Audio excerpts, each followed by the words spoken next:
Basicamente era poema. Eu escrevi outras coisas também, mas era mais poema. E aí, depois que eu comecei a fazer análise, É despertou. despertou. Parece que veio tudo à tona. Aquele desejo de escrever de novo. E junto com o desejo de escrever, eu vi que surgiu aí um meio empreendedor também, nessa parte literária já, né? É, E como é você empreender com cultura, assim? Não é tão, mas não sei, não é tão o quê? É, não é você tão pergunta. simples, né? Tipo assim, É, não é tão simples você empreender com esse viés, assim, a uhum, cultura. Como uhum. vender isso, trazer isso à tona, assim. Exatamente, é porque assim, eu escolhi áreas um pouco menos aplicáveis ao marketing, digamos assim, apesar do marketing ser universal. Principalmente a psicanálise não tem, a sua dor não tem a mesma resposta do que a do outro. Sim. Então, assim, a gente foge um pouco das lógicas gerais. Mas dentro da literatura, dos livros, é um pouco mais aplicável tudo que o pessoal do marketing, vocês, fazem. Mas eu não soube muito a estrada, né? Eu peguei o atalho, depois eu peguei a estrada errada, a bifurcação, porque eu fui sozinha. Então, eu fiz provavelmente a maior loucura que tem, que é esse meu primeiro livro. Eu mandei para várias editoras, não sei o que, eu não entendi a proposta editorial, qual era aquele nicho, se estava de acordo, quem é o editor, por quê, quem são as pessoas que estão escrevendo dentro dessa editora. Eu atirei para todo lado, basicamente. Então, eu fui aprendendo, né, a duras penas, é, que para poder mexer com isso, primeiro, é um universo de muita grana, né? Para publicar é muito caro. Então, assim, só agora, no meu terceiro livro mesmo, que eu considero que eu entendo bem esse universo. Mas não foi muito empreender nos dois primeiros livros, não, foi muito mais gastar, né? Criou uma marca. No sentido de me lançar, me consolidar como escritora, eu me considero hoje uma empreendedora nesse aspecto. Mas eu demorei para enxergar as coisas assim, porque o sonho de todo escritor, a coisa mais banal que tem é fechar um contrato com a editora. Eles Uhum. querem já ter tudo certo e tal, e a editora, ela quer te ferrar, sendo bem sincera. Então, assim, tem algumas independentes, claro, que elas são mais humanas. Uhum. E se você não for para a Companhia das Letras, você não tem muita opção no Brasil. Então, é muito 880, né? E agora eu estou estudando autopublicação. O meu próximo livro, que ainda não tenho data, né, para lançar, mas certamente será uma autopublicação. Entendi. Eu não vou procurar ninguém, eu vou resolver tudo eu mesmo.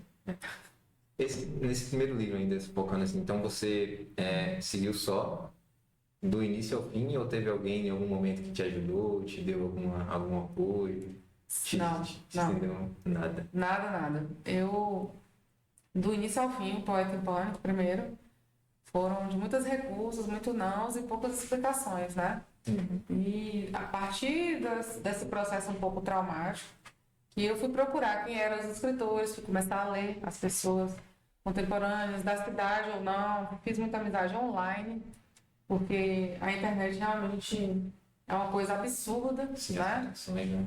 As conexões, e veio bem a pandemia na época de lançar meu livro, então eu não tinha muita opção. Era a internet ou não estar no mundo, porque eu estava presa dentro de casa, eu fui uma das pessoas que ficou por um tempo sem sair. Só fechando aqui, você então lançou durante a pandemia os três livros, praticamente. Basicamente só esse que não, né? Acho que a OMS já tinha decretado o final da pandemia? Acho que não. Não, né? Acho que foram os três Os mesmo. três. Porque eu Os acompanhei o três. lançamento do último, É. e aí foi durante. Ainda a gente ainda estava Fiquei em naquela casa. questão máscara, sem máscara, bota máscara, Basicamente, tira os máscara. três. Agora acabou, né? Se Deus quiser. Acabou. Mas é isso, pelo menos eu produzi bastante, né? Uhum. Foi uma época difícil, mas para mim foi bem promissora. Você falou um pouquinho sobre as conexões. Uhum.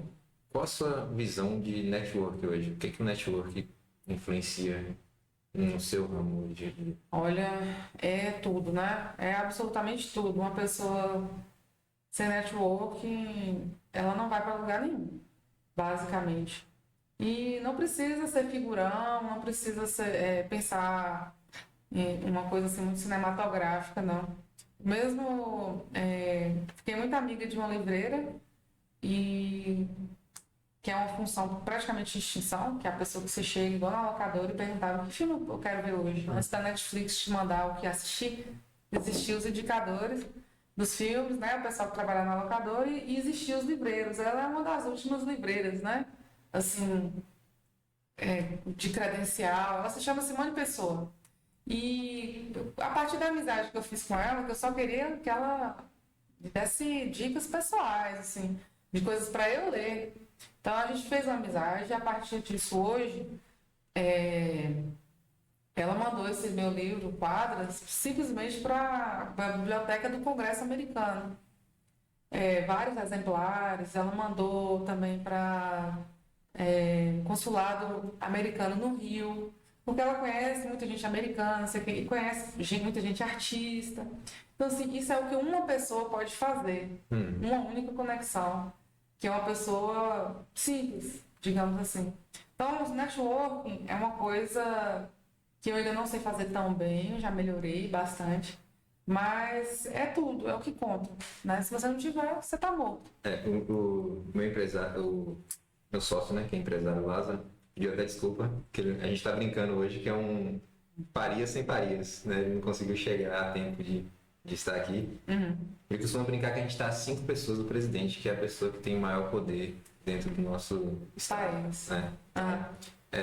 Quando você pensa dessa forma, a gente realmente tem que trabalhar o network, né? Então, esse network, ele é você tanto tratar todo mundo da forma que você quer ser tratado, e automaticamente, né? Que nem você falou, não precisa ser um figurão. Então, o tratar, realmente treinar esse network, o cafezinho, o passeio, o esporte, né? Ele te proporciona esse arranque muito, muito, como que eu posso dizer assim, muito saudável, né? Então, se a gente pensar que a gente está 5 pessoas de estar quem teria o maior poder dentro do nosso coisa, não é difícil, né? Eu nunca tinha pensado nessa regra das 5 pessoas, mas com certeza você aplica de algum modo. Quando a gente começa a estudar, né? A gente vai lá, fulano que conhece fulano, que frequenta tal lugar, que mexe com não sei quem. Realmente a gente... Eu mesmo conheço muita gente legal e eu sei que eu não exploro nem 20% do potencial. Muita gente até me reclama, não é possível você com um tanto de coisa, de pessoa para orar.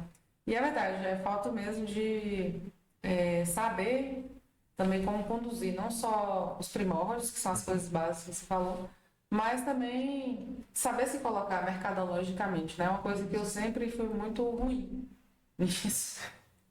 Tô tendo que aprender, desenrolar e vou melhorar.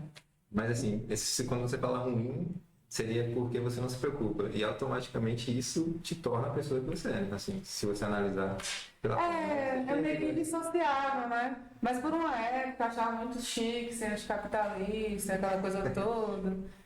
Não de ser comunista, porque o povo é raso e acha que tem a ver. Não é isso. 880. É de não querer atender às lógicas. Então, assim, muitos dos meus livros eu doei. Doei. Entendi. Nem pensei em revender nada. Eu pensei, bom, deve ter alguém que quer ler, precisa, não tem dinheiro para comprar, vamos dar. Sim. Que é sistema. Então, eu era muito assim, idealista demais. Aí agora eu tô mais me contendo. Quando eu vejo assim, essa quantidade de conhecimento que você colocou aqui na mesa, chega pesou, né? Quando você vê assim, pesa. Quem foram suas inspirações? Você me falou um pouquinho agora sobre os livros, né? Aqueles livros de partilheira, assim, que a gente sempre... Você fala inspiração geral? Geral. Assim, quem te inspirou, assim, Olha, tem... E te inspira, né? Você fala assim, não, isso aqui é meu... Tem um psiquiatra chamado Viktor Frankl, que não só por ter escrito vários livros maravilhosos, mas por ter passado por a experiência do Holocausto e sobrevivido, e ele escreve as coisas mais lindas, assim, possíveis. Então, ele é uma inspiração que me veio assim, na mente agora, de pessoa que não se entrega e não é de queixar. O cara passou por uma das maiores catástrofes da história, né, da humanidade, que foi tudo aquilo, câmara de concentração, câmara de gás, campo de concentração, câmara de gás, toda aquela história todo mundo sabe. E é uma pessoa que só tem uma mensagem de paz. Então, assim, eu acho muito bonitas essas pessoas que elas passam por tudo e não tem vingança, revanchismo. Eu vou ser o espelho. Eu só sou legal com quem é legal comigo. É suportável, eu sou suportável também. Eu não gosto dessas logísticas. Então, Jesus, né, com certeza, inspiração eterna, que é até demais que ninguém consegue, que é o cara da outra face, literalmente, que já é até demais, não pode viver muito certos parâmetros ao pé da letra, mas a mensagem, né, em si. Agora, de literatura, tem tanta inspiração boa. Eu estou lendo um cara que chama Czesław Miłosz, que é um polonês, que também, por um acaso, passa por muita experiência de guerra. É o livro que eu estou lendo atualmente. Muito bom. E tem a Adélia Prado, que é uma mineira, que eu acho fantástica, que ainda é viva, que ela não participa da Academia Brasileira de Letras, nunca conseguiu entrar, motivos políticos e tal. Uma série de coisas, mas é muita gente, sabe, para citar. Vou parar para pensar, é um caminhão de pessoas, assim. Constrói, né? Eu gosto muito do Kobe Bryant também, eu escuto as coisas que ele fala, Michael Jordan, os caras, né, do esporte, que eu gosto muito de esporte. Ayrton Senna, né? Tinha umas... Ayrton Senna, com certeza. Ave Maria, se a gente pudesse 10% da dedicação daquele homem, né?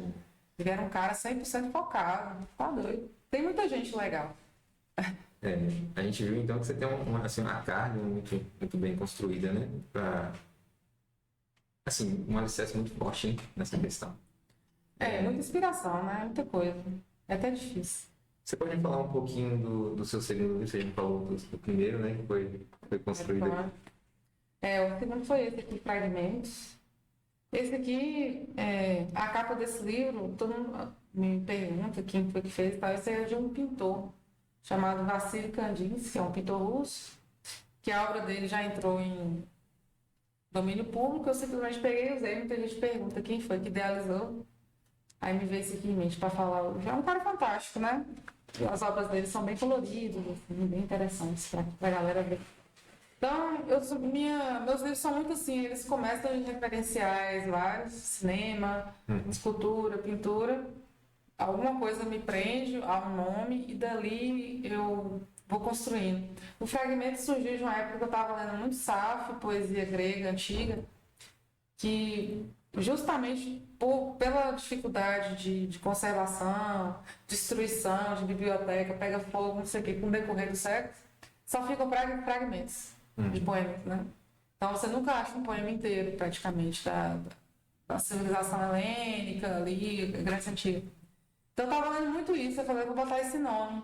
Apesar de eu achar um pouco clichê, porque tem muito livro que se chama Fragmentos, ou alguma variação disso. Eu queria fazer essa homenagem para a poesia grega que eu estava estudando na época.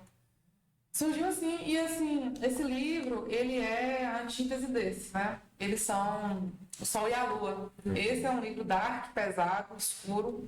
Esse é um livro mais leve, solar, mais esperançoso. Até pelas capas eu acho que refletem. Eles são bem contrastantes. Bem contrastantes, exatamente. Esse aqui são mais minha essência. Aqui eu estava muito adoecida. O que me fez escrever o Poeta em Pânico foi justamente síndrome do pânico, né? Foi uma situação que eu vivi e me afetou profundamente, de diversas formas e tal. Depois que eu dominei isso, a custa de muitas coisas, que são vários trabalhos que a gente tem que fazer, veio Fragmentos, e foi um retorno a mim mesma, como se fosse isso. Então, basicamente, é uma perspectiva de vida mais o que eu sempre tive, né? E quando você falou de fragmento, eu achei, me veio um gancho aqui de uma teoria, né, que eu não estou reparando de onde, mas que para aniquilar uma civilização, eles destruíam, né, todas as bibliotecas históricas. Então, assim, todos os fatos que poderiam remeter àquela civilização, a civilização rival destruía tudo, né? Então, pegava-se o que era utilizado, podia ser utilizado em tecnologia, e o resto da cultura daquela civilização era né? Manipulada. Deve ser daí que vem essa questão de sempre botar fogo na biblioteca e tudo mais, né? Sim. Nos tempos antigos. Sim, Agora eu não me recordo de onde eu vi essa teoria, mas ela faz sentido, assim, quando a gente vê tantas histórias, né, de perca.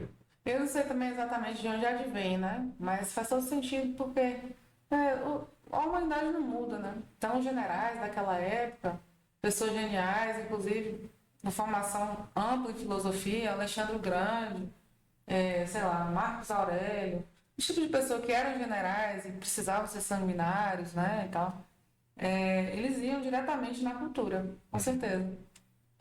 Ou para absorver, como você falou, incorporar o que for necessário, ou para destruir o que era considerado imprestável, né? Isso. Então, um dos maiores atentados que teve foi o incêndio da Biblioteca de Alexandria, que também é uma coisa antes de Cristo, que vem disso que você está falando, né? Que já é uma coisa milenar, é uma tradição. E hoje está muito mais fácil aniquilar, na minha visão, porque é igual esse aqui. Você pega esse aqui, manda alguém fazer, ninguém faz. Ninguém faz. Então, assim, os conhecimentos eles precisam estar armazenados em algum lugar físico, porque está todo mundo confiando nisso aqui. Se falar. Acabou. Acabou tudo. Claro, também é muito fácil tacar fogo na biblioteca. Também é muito fácil tacar fogo na biblioteca. Mas acho que as pessoas estão muito bitoladas. Isso. E eu não me excluo disso. Hoje numa, mais ou menos uns 8 anos, eu tive uma experiência muito ruim exatamente nisso, né? Tipo assim, a gente tinha um comércio que era uma gráfica, a gente tinha clientes de muito tempo, então todos os arquivos estavam ali no nosso computador da gráfica. Então, o cliente ligava, eu quero tal coisa, a gente pegava a logo do cliente, já tinha tudo salvo, e era muito simples trabalhar daquela forma, né? Sim. A gente sofreu uma pane, um ataque, onde a gente, o computador ficou, todos os dispositivos ligados na rede social, na rede de internet sofreram esse ataque. E aí todos os arquivos foram zerou tudo. E a gente não tinha nenhuma lugar. Pediram sequestro, foi? Aquele cara? Só que ali nunca devolve, né? Tipo assim, nunca volta. E aí a gente começou a utilizar tanto nuvem, físico e se for no pendrive, guarda na gaveta. Então, assim, isso é que você falou, né? A gente confia em um meio, só que nem sempre aquele meio vai ser o mais confiável, né? Hoje a gente tem bibliotecas enormes, né? Na nuvem. Se esse sistema... Servidor pifar. E a gente volta para um problema que sempre existiu, que é a questão da oralidade. A gente só pode confiar no que a gente conhece para passar para o outro. Porque a poesia começou assim. O povo cantava para lembrar o verso, aí musicalizava, que é mais fácil decorar, e não existia isso aqui físico. Então as pessoas contavam um poema um para o outro. É assim que surgiu, né? Não só a poesia, a literatura como um todo. Então, isso é até um tema de um livro, chama Fahrenheit 451, do Ray Bradbury, que é tipo Orwell, né? Literatura distópica e tal, que a galera gosta. Mas a gente está vivendo, todo mundo fala, isso é muito Black Mirror. E que os livros são proibidos no livro, você está na ilegalidade, você é assassinado se você lê um livro, e aí todo mundo decora os livros e passa um para os outros. Cada pessoa é responsável por um capítulo, vamos supor. Aí ela decora, sei lá, 10 livros, ela tem 10 capítulos ou 20 na cabeça, eu não lembro mais a quantidade. E aí as pessoas eram os livros, né? Então, eu não sei como vai ser no futuro, assim, como você falou, as tecnologias, eu acho que não... a questão que você falou de roubar as tecnologias e tal... Vai ser muito mais espionagem, mais essas coisas o tempo todo, um roubando o outro e tal. E a gente ficar sem saber que... O que mais me preocupa é isso, que a árvore que dá ali fora, você pode fazer seu chá e não comprar um remédio de R$300. É isso que está acontecendo, a gente não sabe o que está à nossa volta. Tá perdendo a cultura do pai para filho, Exatamente. Está perdendo as tradições, os costumes, os conhecimentos, né? Da terra, das coisas práticas. Né? Tudo está sendo muito robotizado, automatizado. Essa questão que você falou é muito interessante, né? Tipo assim, o que o pai ou a mãe falava nessa questão, toma esse chá para isso era lei, né? Não tinha nem. Ah, não, hoje em dia você fala, deixa eu ver aqui se é pra isso mesmo. Ah, não é pra isso, não. Então, tipo assim. E não é sempre que vai estar na base de dados. É. Não adianta achar que você vai perguntar pro chat GPT e ele vai ter tudo lá, entendeu? Exato. Realmente é só o que está alimentando. Se não tiver, tem. É.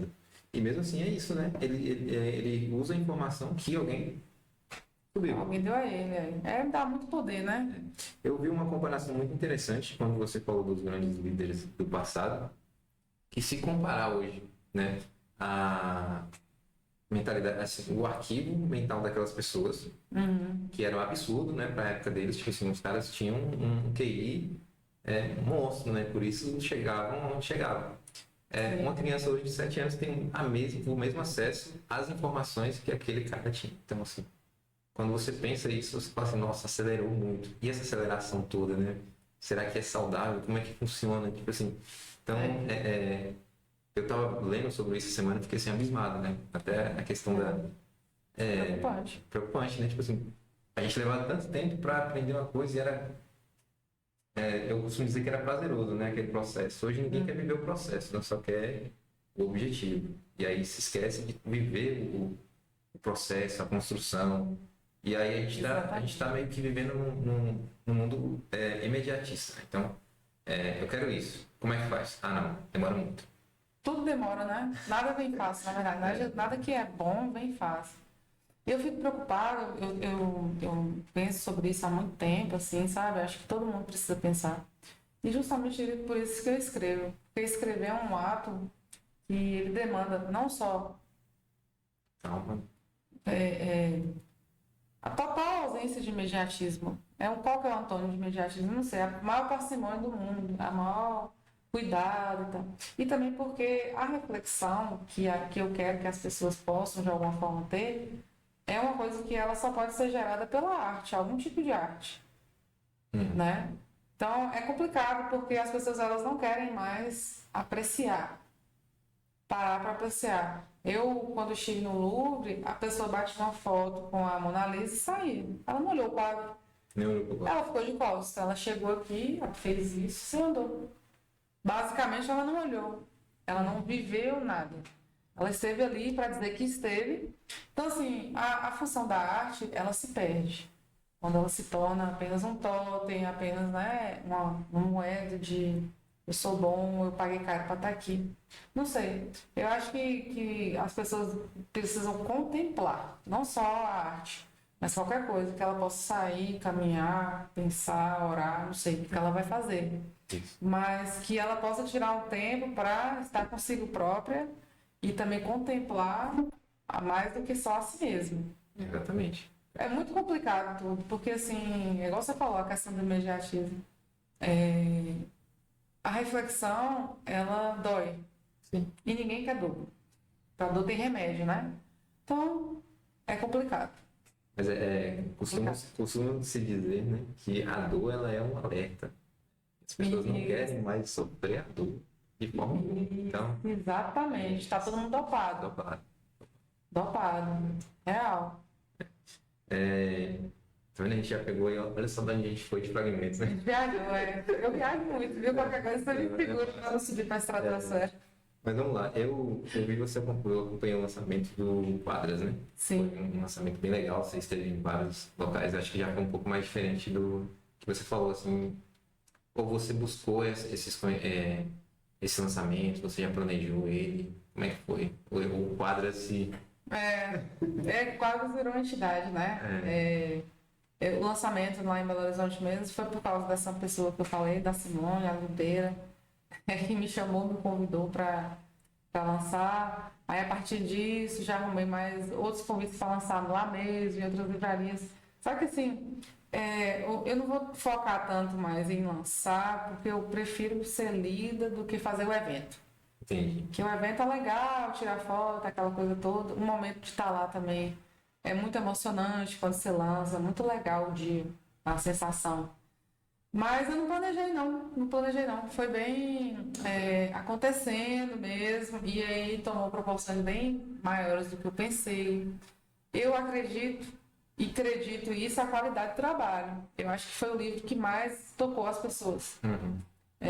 de vir a pessoa me falar da quadra tal, que ela gostou, lembrou de alguém, ela mandou pro namorado, pro ex, não sei. Teve muita repercussão, né? E eu não esperava que seria assim. Por algum motivo, esse tocou mais as pessoas. E aí facilitou de lançar, de falar sobre. E aí parece que vira uma onda, né? Quando as coisas começam a dar certo, parece que tudo conspira. Sim, sim. Eu só planejei o conteúdo com bastante calma e com intencionalidade, não tem nada por acaso, né? Cada palavra foi muito bem pensada, a ordem, os títulos, tudo. Mas o processo de lançamento foi tudo muito acontecendo. E se por acaso ainda acontecer de lançar em mais algum lugar, eu lançarei, mas não é para mim o mais importante agora. Eu quero que ele chegue até mais pessoas. Até se a pessoa quiser ler e falar, eu não posso comprar, eu mando o PDF. Porque eu acredito muito que um livro só existe se ele for lido. Isso aqui não significa nada se ninguém não abrir. Fica de partilheiro ali, feitando, né? Exato. Só significa se puder gerar para a pessoa alguma outra ponte, alguma outra coisa. Senti que você ficou bem emocionado quando você falou do Quadras, né? Ele é o filho da... é o filho querido. Os outros ficaram, os meninos vai birrento. Tô brincando, não. Gosto de todos. Me fala um pouquinho sobre o Quadras. O que Quadras tem? O Quadras, assim, foi meio que a tábua de salvação, porque eu tinha escrito esses dois e pensado, poxa, não gerou muita. Como o quadro gerou, né? Repercussão das pessoas falarem e tal. Esses foram mais família, amigos mais próximos e tal, porque aí já é esperado. Se esse povo também não estiver lendo, aí você morreu. Mas o Quadras, ele, por algum motivo, chegou até muito mais pessoas, desconhecidos, amigos de amigos, pessoas, entendeu? Ele foi viajando. Eu não sei exatamente por que ele pegou tão bem. E foi também um livro que eu participei de um concurso e ganhei. É um concurso nacional e o prêmio foi a edição. Então, foi a primeira vez que eu consegui ganhar alguma coisa na literatura. Que eu só fazia perder, literal. Que eu me inscrevi em muitos concursos na vida inteira, desde a adolescência até hoje. E esse foi o primeiro que eu ganhei. Então foi assim, foi tudo muito especial. Foi tudo acontecendo muito, conspirando mesmo as coisas para acontecer. E sem dúvida, é o meu melhor livro, porque eu apurei o meu estilo. Eu costumo chamar eles de tríade, né? Eu terminei uma tríade, a minha trilogia de versos pequenos acabou. Meus próximos livros serão livros maiores, versos maiores. E não só poesia, eu vou escrever agora ficção também. Resolvi, né? Que é totalmente diferente, tal, porque assim, a poesia é a prima pobre da literatura. É a que ninguém se importa. As pessoas querem horror, ficção, romance. Ela é literalmente o gênero mais difícil, né? O nicho mais difícil dentro da literatura. E eu não estava fugindo dos outros nichos de maior popularidade, não. É porque eu só sabia escrever poema na minha cabeça e agora eu coloquei que eu sei escrever os gêneros. Eu me convenci a mim mesmo. O importante é você se convencer primeiro, né? Senão você não convence ninguém. Então, eu estou fazendo curso, estou lendo muito, faço oficina, né? Com professores e tal. E aí, sem previsão de publicar. Mas em algum momento vai vir. Nesse gancho, você já falou bem amplo, assim, né? Mas me fala aí, qual projeto está na cabeça de Ana aí agora? Pois é. Eu estou sem previsão nenhuma, assim, de lançar para esse ano. Talvez no final do ano que vem, se eu conseguir acelerar meu processo de escrita, que eu não estou conseguindo acelerar, porque eu não tenho muito tempo para escrever. Por causa das roças e tal, porque eu vivo nas roças, fazendo gestão de roças. A gente vai falar disso também. É muito louco isso. Mas também é inspiração, porque eu fico muito perto da natureza, dos animais, enfim, isso é muito bom para minha alma em geral. Não precisa nem escrever. Mas também tem os problemas, as questões, enfim.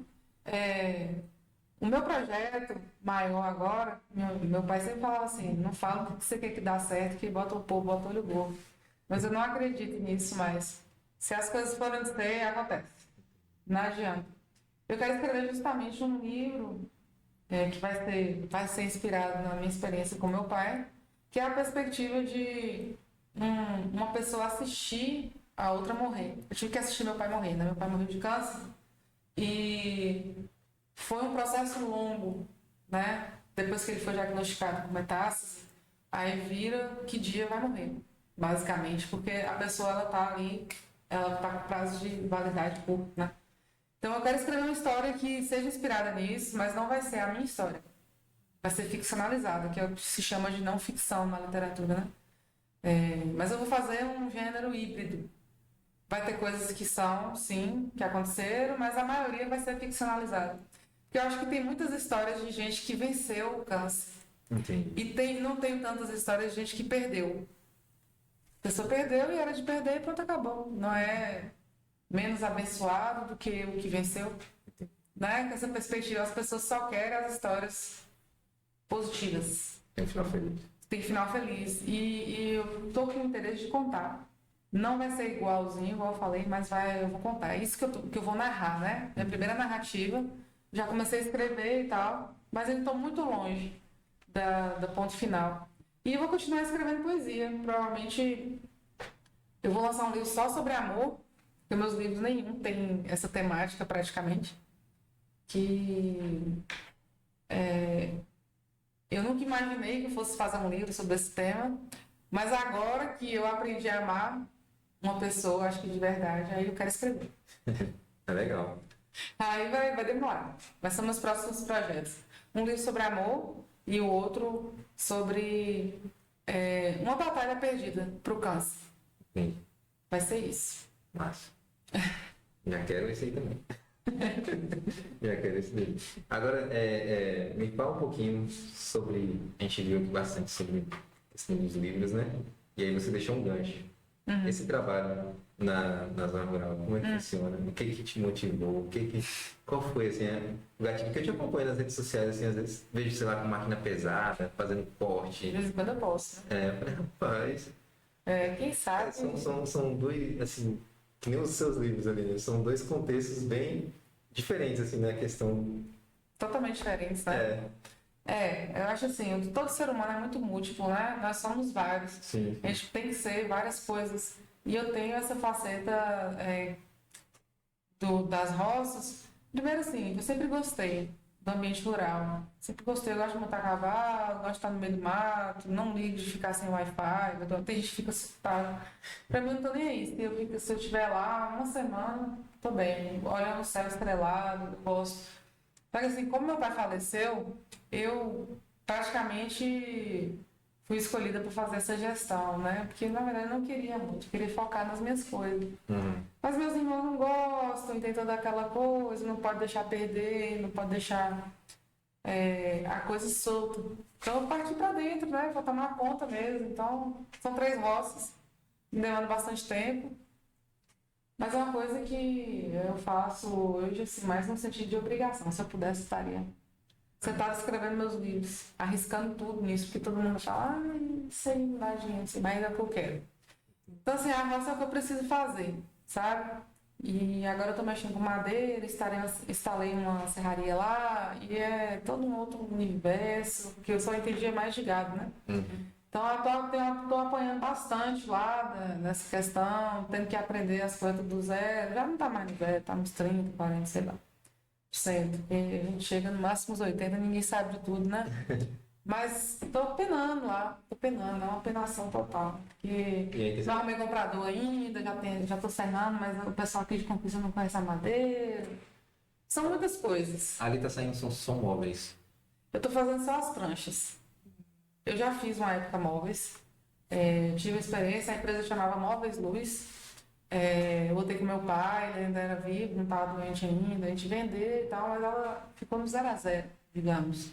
Deu muito trabalho, não deu aquele lucro. Então, eu fiquei chamuscada de novelaria. Eu sei que é uma coisa que se pegar também, adeus, né?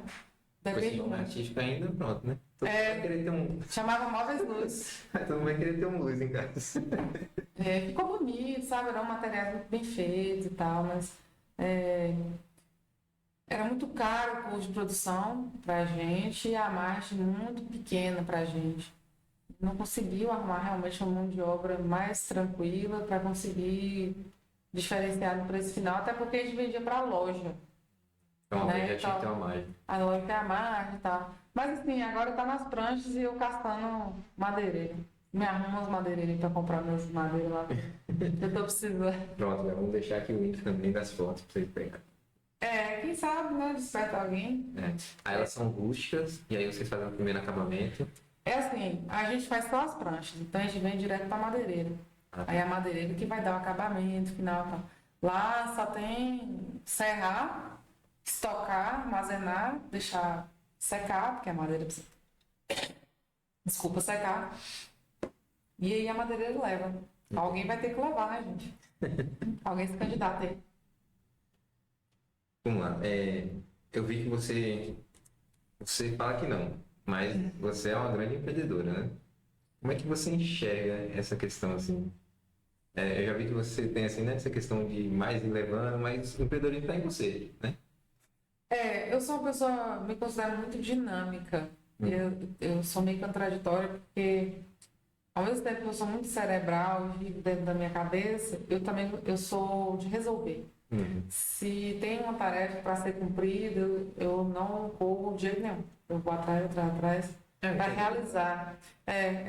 Isso acho que é um pouco de empreendedorismo, né? Que apesar de eu não me identificar tanto, porque eu tive condições muito favoráveis, tive pais que me deram tudo. Então, assim, eu não tenho aquela história, aquela luta real que a galera que vem do zero e faz. Que eu acho que esse é o empreendedor que a gente tem que parar para aplaudir. Eu já tive muitas facilidades, já tive um ponto de partida diferenciado, Entendi. bastante diferenciado. Não que eu não possa fazer 20 vezes o que eles fizeram. Não está em questão, mas não fiz, não estou nem perto de fazer nem, sei lá, 5% do que meus pais já fizeram. Trabalharam muito, também são muito inteligentes, souberam empreender, comprar terreno, especular, investir, souberam fazer da forma deles, né? Agora eu preciso ter algum tipo de comércio, com certeza. Eu acho que eu tenho um certo tino, não sei. Ainda não me encontrei exatamente. Não sei se vai ser aqui, comerciando minhas próprias coisas, se vai ser outra coisa. Porque eu gosto de lidar com pessoas. Não é todo mundo que gosta, né, de estar nesse contato mais direto e tal. Eu gosto de fornecer coisas boas, de ter cuidado. Então acho que empreender é isso, né? Ter pegar para fazer e entregar uma coisa boa, né? Eu tô começando a pensar que isso é muito da forma que você tem os seus primeiros anos ali, da questão da quebra dessas limitações, né? Então, assim, eu tenho uma filha de 7 anos, e aí ela tem uns bichinhos repetidos, ela pegou esses bichinhos e tal, e foi nas coisas da mãe, que a mãe também é empreendedora, pegou saquinho, pegou pitinha, pegou não sei o que e tal. Aí eu falei, filha, o que você tá fazendo? Eu vou vender os repetidos. Tá certinho. Mas ela pegou e criou um valor em cima. Ela colocou um lacinho, colocou um enfeitinho, Diferencial. um negócio e tal. Eu falei, rapaz, e tipo assim, eu quando era da idade dela, vendia pipa, né? Pegava pipa para vender, fazia as pipas e vendia. E nessa idade eu via meu pai empreender também, né? Que meu pai tinha um material de construção. Então eu acho que isso já é uma pequena quebra, né? Depois eu tive minha carreira foi alavancada para outras áreas, né? Fui para que a gente chama da carteira assinada, 10 anos de professor e tudo. Mas em algum momento eu não estava feliz com aquilo, né? Tipo assim, não era aquilo, aquele bater horário, cumprir horário. Você é professor de quê? Educação física. Nada a ver com o que hoje você realiza, né? Mas hoje. E não impede de ser bom nos dois também, né? Isso, assim, quando eu cheguei à educação física, eu era técnico de informática, então tenho um pé nisso, né? E aí eu via que os meninos eram muito, assim, limitados. Então pegavam qualquer pessoa para dar aula de educação física, aí jogava a bola com o menino. Aí eu falava, rapaz, isso aqui é absurdo, né? E aí quando eu tinha um tempinho, eu ia pra quadra, sem conhecimento nenhum, mas com vivência. Então criava essa dinâmica, conversava com os meninos de uma forma mais espontânea, brincadeira rolava. E aí eu comecei a trazer as vivências que eu tive na escola. Tipo assim, professor autoritário, senta, vira pra frente, olha E eu olho e falei, rapaz, eu vou entrar para esse negócio só para ser diferente disso. Ser do contra. Ser do contra. Né? E nessa carreira eu tive a oportunidade de sentar com uma professora que foi muito ruim, né? E ser colega de sala de professor. Tipo assim, então quando eu entrava, ela saía. Pra você ver como é que ficava a situação. O ranço. E aí, vivi isso durante 10 anos, né? Curti demais tudo. Só que ainda tinha aquele negócio, não é isso que eu preciso fazer. Paralelamente, eu já tinha alguns negócios. E aí foi onde eu falei, não, preciso sair agora para cuidar dos meus negócios. Mas eu acho que isso é muito da gente ver, né? Porque eu acredito que essas crenças limitantes que a gente tem hoje na sociedade também são dessas questões, né? O pai virar pro filho e falar, meu patrão é um carrasco, não sei o quê, né? Então, tipo assim, o dinheiro é sujo, o dinheiro é... A gente cria pessoas que acabam ficando com medo de ir à frente, né? De ser mais, de empreender o seu próprio sonho, né? Sim, eu acredito. Né? Então, com certeza. Muita gente está... Então, quando a gente né? Dessa forma que você foi criada, vendo seus pais dinamismo, né? Tipo, empreendendo, comprando, vendendo, lidando com as pessoas, acho que isso influencia muito para que você tenha esse viés, né? Nossa, muito. A gente é esponja, né? Criança absorve tudo, né? O ambiente todinho é muito importante. Os primeiros anos de uma vida são essenciais. Bom, a gente está chegando aqui, né? Num momento triste. No finalzinho. O papo tá... É aquilo que eu te falei, né? Eu te falei, é um papo onde a gente não tem um roteiro, a gente vai trocando ideia, né? Mas tinha um roteiro mega bom. Tinha, né? Sumiu aí em algum lugar. Em algum lugar voou. Mas eu gostaria que você deixasse uma mensagem para a galera que está aqui hoje, que quer começar, não lê nada, não tem cultura de ler, não gosta. Assim. O que você diria para essa galera? Assim, o que eles estão perdendo assim, nesse mundo fantástico aí da... Bom, primeiro, como disse você, é uma crença limitante, né? Eu não sei ler, isso não serve de nada, isso vai me ajudar, não sei. Será realmente que é isso? Ou a sociedade quer que você pense assim, ou você teve uma experiência negativa que te condicionou? Porque, assim, pegar um livro desse, depois marcar uma prova de múltipla escolha, o que o autor quis dizer, realmente ninguém vai gostar de ler. Porque o autor não quis dizer nada das alternativas. Eu não concordo com nada disso, sabe? Fazer prova de literatura e tal, eu ficava sempre assim, não.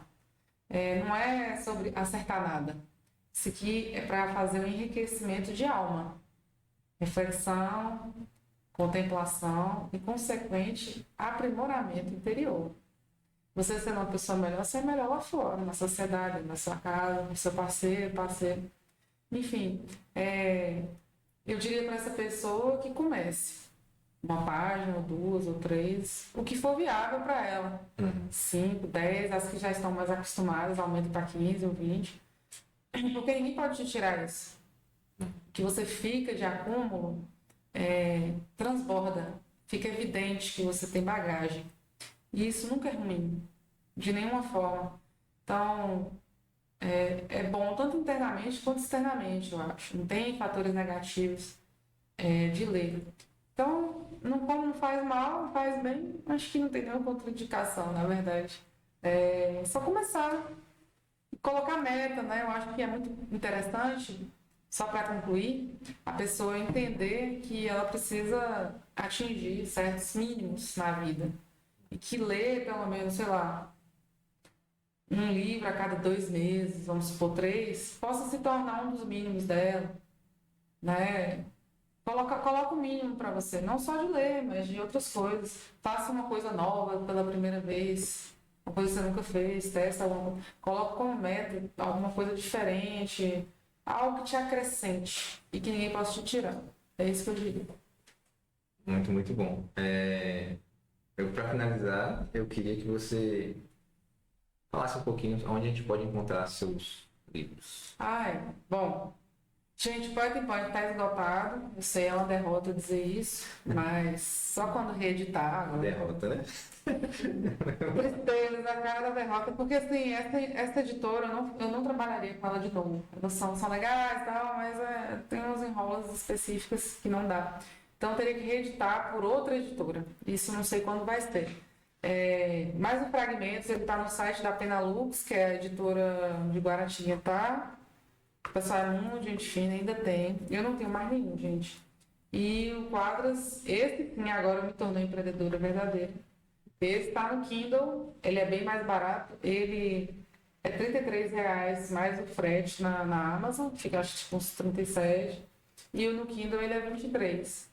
E é a mesma coisa, você baixa lá na hora, está disponível. Eu mesmo não tenho o Kindle, o objeto Kindle, mas eu baixei o aplicativo no celular, então quando tá livre eu compro. Entendi. E dá para pedir também pela editora, pelo site da editora Folheando, que é uma editora paraense, que também o pessoal é bem legal. E comigo eu vou ter em breve os quadros que eles vão me mandar, que eu estou esperando. E eu posso mandar também em PDF para quem quiser. Hoje mesmo, o Ronaldo Soares, que é um advogado, colega, amigo, caríssimo, querido, falando, me manda seus livros tudo em PDF, quanto é isso? Aí eu precifiquei, falei, vai R$ 70 para você.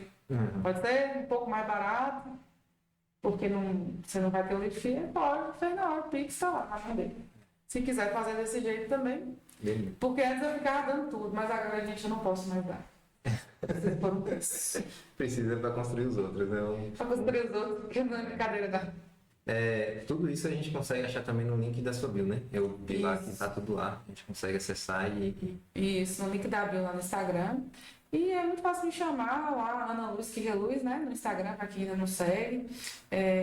Mandar direct, depois a gente troca mais informação. E eu informo também. Pronto. Durante a live, para quem está assistindo esse pedaço, ela deu uma queda, né? E provavelmente ela cortou um pedaço. Mas a gente vai subir o vídeo na íntegra porque a gente está fazendo um backup aqui. YouTube é assim mesmo, né? Ele deu um corte e ele voltou. Aí a gente vai subir o vídeo na íntegra e no vídeo na íntegra a gente vai colocar todos os seus links lá para acessar os livros. Massa demais. Te agradecer, né? A oportunidade. A gente agradece. Esse bate-papo tá uns 200 anos no forno. Tá. Mas tá aí. E o importante é isso, porque a gente se conheceu lá no Tênis, lá no Quadra 8, que hoje ele já é empresaria lá e é sócio. Então, assim, as coisas, igual eu falo, coisas aleatórias, né? Isso. Que eu nunca imaginei que ia fazer um podcast de você, por exemplo. Pois é, né? Jamais. Eu estava acompanhando um evento onde você estava jogando, né? Verdade. E aí a gente, vamos marcar um podcast. Aí você fez o primeiro com o Antônio, que era online na pandemia, não foi? E meu pai doente no hospital, ia na antessala, fazendo aquela live. Nossa, foi, meu Deus. Porque eu penso assim, eu já tava fazendo tanta coisa, sabe, por ele, mas não podia deixar de fazer, não. Foi bem legal a live. Assim, Antônio é um cara muito gente fina, muito inteligente. Sim. Ótimo entrevistador também. Ele é bem não, Antônio tenista, é uma figura. Comentarista de tênis. Sim, você acompanha o grupo também, né? Eu só fico vendo Antônio lá em Virgílio, rusgando lá. Eles estão divertidos. Massa demais. Mas é isso, a gente agradece, né, essa disponibilidade. Eu agradeço. Maria. E vamos marcar outro já, né? A gente vai inaugurar a nova sala e onde você já... Não, agora você me dá aula. Eu te entrevisto, se eu eliminar minhas crenças limitantes. Então, é isso, a gente vai ficando por aqui. Novamente agradecer a presença. E maravilhoso, né? Construção fantástica. Obrigada, eu que agradeço. Valeu. Só vibes, good vibes. Isso aí. Tchau, galera. Tchau, people. Tchau, povo.